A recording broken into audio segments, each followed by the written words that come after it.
نومبر 1971 میں پاکستان اور انڈیا کے درمیان جنگ کے آثار واضح ہو چکے تھے۔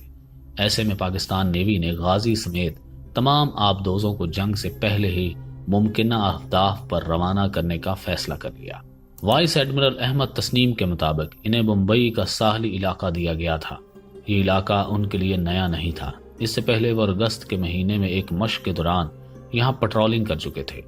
اس مشق کا مقصد یہ تھا کہ انٹیلیجنس حاصل کی جائے اور یہ جانا جائے کہ انڈیا کے بحری جہاز کس طرح پٹرولنگ کرتے ہیں اور وہاں پر پانی کی کیفیت کیسی ہے۔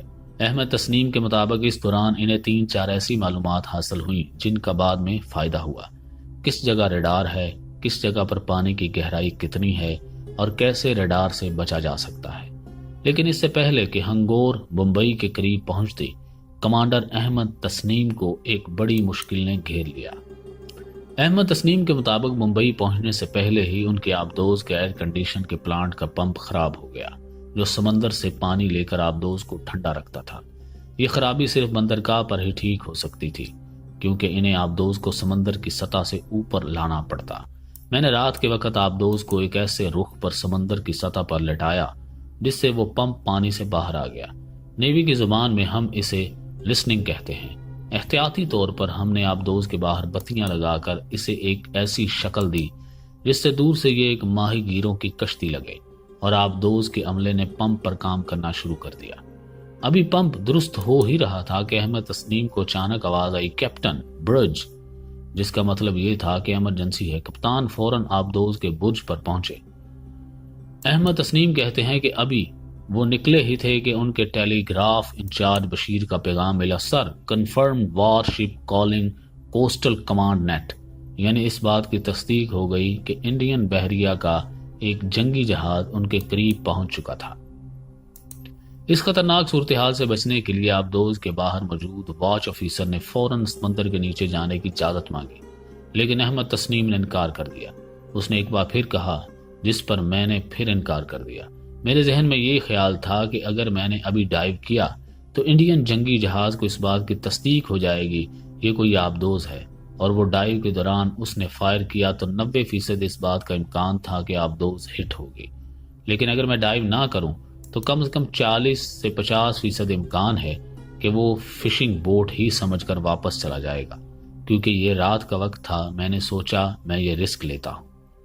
ہنگور کا ایئر کنڈیشن پمپ ٹھیک ہونے کے بعد احمد تسنیم نے ممبئی کا رخ کیا، جہاں ان کو جانے کا حکم ملا تھا۔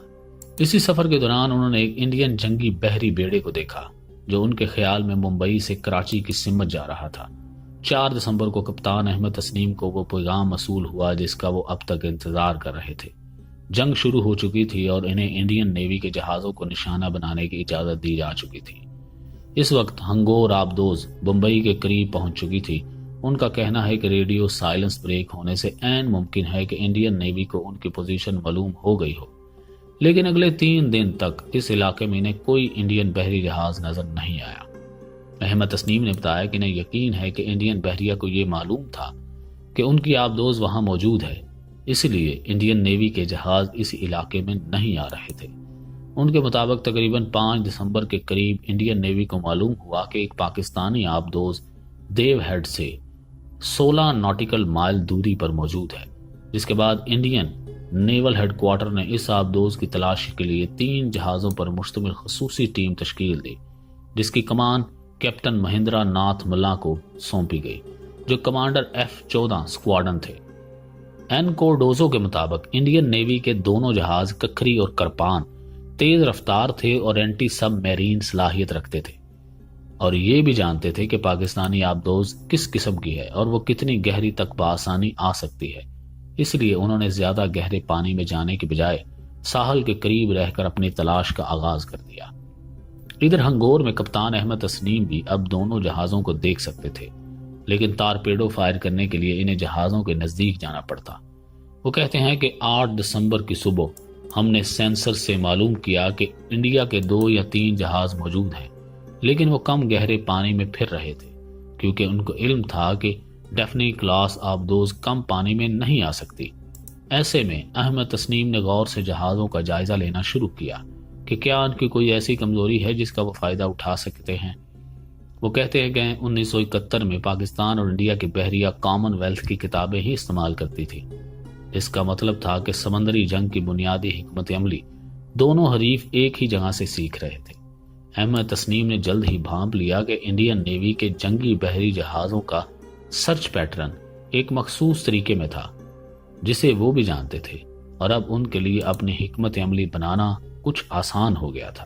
جب میں نے دیکھا کہ وہ کس طریقے سے سرچ کر رہے ہیں تو مجھے معلوم ہوا کہ وہ ایک مخصوص پیٹرن تھا، جس کے بعد ہم نے فیصلہ کیا کہ ان کے پیچھے جانے کے بجائے کیوں نہ ان کا انتظار کیا جائے، کیونکہ آبدوز کی رفتار جہاز کی نسبت کافی کم ہوتی ہے۔ اب پاکستانی آبدوز کے کمانڈر کپتان احمد تسنیم کو ایک اور فیصلہ کرنا تھا۔ انڈین جہازوں کا سرچ پیٹرن معلوم ہونے کے بعد ہنگور کی ٹیم ارادہ کر چکی تھی کہ انڈین جہازوں سے محفوظ فاصلہ رکھتے ہوئے کسی ایسی جگہ پوزیشن بنا لی جائے جہاں سے پیٹرن کے مطابق انڈین جہاز گزریں گے اور تب ان پر فائر کیا جائے گا۔ اس کے لیے انہیں کم گہرے پانی کی طرف جانا تھا جو خطرناک ثابت ہو سکتا تھا۔ احمد تسنیم کے مطابق ہنگور کو کم از کم بھی 100 میٹر گہرائی میں رہنا چاہیے، لیکن ہم نے تھوڑا رسک لیا اور 65 میٹر گہرائی تک چلے گئے، جس کی انڈین جنگی جہاز توقع نہیں کر رہے ہوں گے۔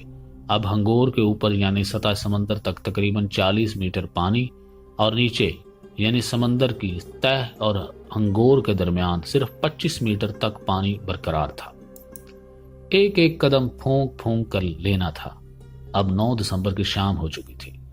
سمندر میں اندھیرا چھانے کے باوجود INS ککھری اور INS کرپان اپنی لائٹس بھی بند کیے ہوئے تھے کہ کہیں دشمن کی آبدوز ان کو دیکھ نہ لے۔ اب ہنگور مکمل طور پر ایسی پوزیشن میں آ چکی تھی جہاں سے وہ تارپیڈو انڈین جہازوں پر فائر کیا جا سکتا تھا۔ کیپٹن احمد تسنیم نے فاصلہ ناپا۔ انڈین جہاز کرپان رینج میں آ چکا تھا۔ انہوں نے تارپیڈو ٹیم کو حکم دیا اور 30 سالہ تارپیڈو افسر وسیم خان نے پہلا تارپیڈو پہلے انڈین جہاز کی جانب فائر کر دیا۔ اگلے چند منٹ انتہائی اعصاب شکن تھے۔ تارپیڈو انڈین جہاز کی جانب جا رہا تھا۔ احمد تسنیم کے مطابق تقریباً 4 سے 5 منٹ کا وقت لگا ہوگا، لیکن ان کی ٹیم کے لیے یہ بہت طویل تھا اور مایوس کن بھی، کیونکہ تمام تر تیاری کے باوجود تارپیڈو نے ٹارگٹ مس کر دیا۔ احمد تسنیم کہتے ہیں کہ ہم نے کرپان کی جانب ایک ہومنگ تارپیڈو فائر کیا تھا جو آواز سن کر ٹارگٹ کی طرف جاتا ہے۔ اس تارپیڈو نے اپنا ٹارگٹ ایکوائر بھی کیا لیکن پھٹا نہیں۔ وہ کہتے ہیں کہ ہم تھوڑے سے مایوس ضرور ہوئے کیونکہ یہ تارپیڈو ہم نے ایسے فائر کیا تھا جیسا کہ کتاب میں بتایا گیا تھا، لیکن مایوس ہونے کا وقت تو نہیں تھا۔ ہم نے آپس میں فوری مشورہ کیا کہ ایک اور چانس لیتے ہیں۔ اگلے چند لمحات احمد تسنیم کے ذہن پر آج بھی نقش ہیں۔ وہ کہتے ہیں کہ صرف چند سیکنڈز تھے جن میں فیصلہ کرنا تھا کہ اب کیا کرنا ہے۔ پہلا تارپیڈو فائر ہونے کے بعد ان کی وہاں موجودگی کا راز کھل چکا تھا۔ انڈین جہازوں کو ہنگور کی پوزیشن معلوم ہو چکی تھی۔ احمد تسنیم کہتے ہیں کہ ہم نے پہلا تارپیڈو 100% کتابی احکامات کے مطابق فائر کیا، لیکن ہمیں کامیابی نہیں ملی۔ لیکن پھر دوسرا تارپیڈو ہم نے ایسے فائر کیا جو کتاب میں لکھا ہے کہ ایسے نہیں کرنا، کیونکہ اگر تیز سپیڈ میں ٹن لے کر آبدوز کو سنبھالے بغیر تارپیڈو فائر کریں گے تو خطرہ ہوتا ہے کہ یہ کہیں واپس آپ ہی کی طرف نہ آ جائے۔ میں نے رفتار بڑھائی اور آبدوز کو موڑ کر تھوڑا سنبھالا، جس کے بعد ایک اور تارپیڈو INS ککھری کے عقب کی جانب فائر کیا جو جہاز کے میگزین کے نیچے پھٹا جہاں ایمونیشن اسلحہ سٹور کیا جاتا ہے۔ احمد تسنیم کے مطابق اتنا زوردار دھماکہ ہوا کہ ہنگور آبدوز بھی ہل گئی اور انہیں اس بات کی تصدیق ہو گئی کہ انڈین جہاز تباہ ہو گیا ہے۔ ہم نے یہ دھماکہ ریکارڈ بھی کیا جس کی آڈیو ہمارے پاس موجود ہے۔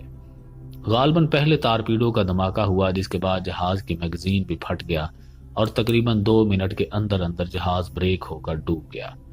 اس وقت 9 دسمبر 1971 کی رات 8:45 ہو چکے تھے اور دوسری جنگ عظیم کے بعد یہ پہلا ایسا واقعہ تھا جب سمندری جنگ کے دوران ایک آبدوز نے کسی جنگی بحری جہاز کو تباہ کیا تھا۔ ہنگور کے چیف پیٹی آفیسر محمد شفیق انجن روم چھوڑ کر احمد تسنیم کو مبارکباد دینے آئے تو انہیں جواب ملا، thank you, now get back to your bloody duty. Ahmed Tasneem کے سخت جواب کی وجہ یہ تھی کہ اب انڈین نیوی کے دوسرے جہاز کو علم ہو چکا تھا کہ ہنگور کہاں ہے۔ ایسے میں کوئی بھی تاخیر پاکستانی آبدوز کے لیے جان لیوا ثابت ہو سکتی تھی۔ INS کرپان اب ہنگور کی جانب بڑھ رہا تھا اور اس سے پہلے کہ وہ فائر کرتا احمد تسنیم کو کچھ کرنا تھا۔ احمد تسنیم کہتے ہیں کہ سیلف ڈیفنس میں INS کرپان پر تیسرا تارپیڈو فائر کیا گیا، لیکن کیونکہ اب انڈین نیوی کے جہاز کو معلوم ہو چکا تھا اس لیے اس نے بھی پینترا بدلا اور تیز رفتار پر جہاز کو گھمانا شروع کر دیا تاکہ بچا جا سکے، لیکن ایسا کرنے سے اس کی رفتار کچھ کم ہوئی اور احمد تسنیم کے مطابق تارپیڈو INS کرپان کو لگا، لیکن جہاز ڈوبا نہیں، ڈیمیج ضرور ہو گیا تھا۔ کیپٹن ملا کے ساتھ INS ککھری پر موجود انڈین نیوی کے 18 افسران اور 176 اہلکار بھی اس مارکے میں ہلاک ہو گئے، جو آج تک انڈین نیوی کی تاریخ میں سب سے بڑا سانحہ سمجھا جاتا ہے۔ اس واقعے کا علم ہوتے ہی انڈین نیوی نے بہت ہنگور کو تلاش کیا اور تباہ کرنے کے لیے بہت بڑے پیمانے پر سرچ آپریشن کا آغاز کرتے ہوئے کراچی بندرگاہ پر ایک اور حملے کا منصوبہ بھی ترک کر دیا۔ اس آپریشن میں ہوائی جہازوں، بحری بیڑوں سمیت ہیلی کاپٹرز نے بھی حصہ لیا۔ احمد تسنیم کے مطابق انڈین نیوی نے ان 3 دنوں میں ہنگور کو ڈبونے کے لیے کم از کم 156 ڈیپتھ چارج اٹیک کیے تھے۔ احمد تسنیم کے مطابق 2-3 دن تک جب انہیں کراچی واپسی کا راستہ نہیں ملا تو وہ ایک بار سوچنے پر مجبور ہوئے کہ اب کیا کیا جائے۔ وہ کہتے ہیں کہ میں نے کچھ ایسا کیا جس کی ان کو توقع نہیں تھی۔ آپ سمجھیں کہ میں نے کراچی کی طرف جانا چھوڑ دیا اور فرض کر لیں کہ ہم ممبئی کی طرف چلے گئے۔ سمت کی تبدیلی کی اس ترکیب سے احمد تسنیم انڈین نیوی کو چکمہ دینے میں کامیاب ہو گئے، جو انہیں کراچی کے راستے ہی میں تلاش کرتے رہے۔ ہنگور نے نسبتاً لمبا راستہ اختیار کیا اور احمد تسنیم کے مطابق وہ کافی فاصلہ دے کر واپسی کی طرف آئے۔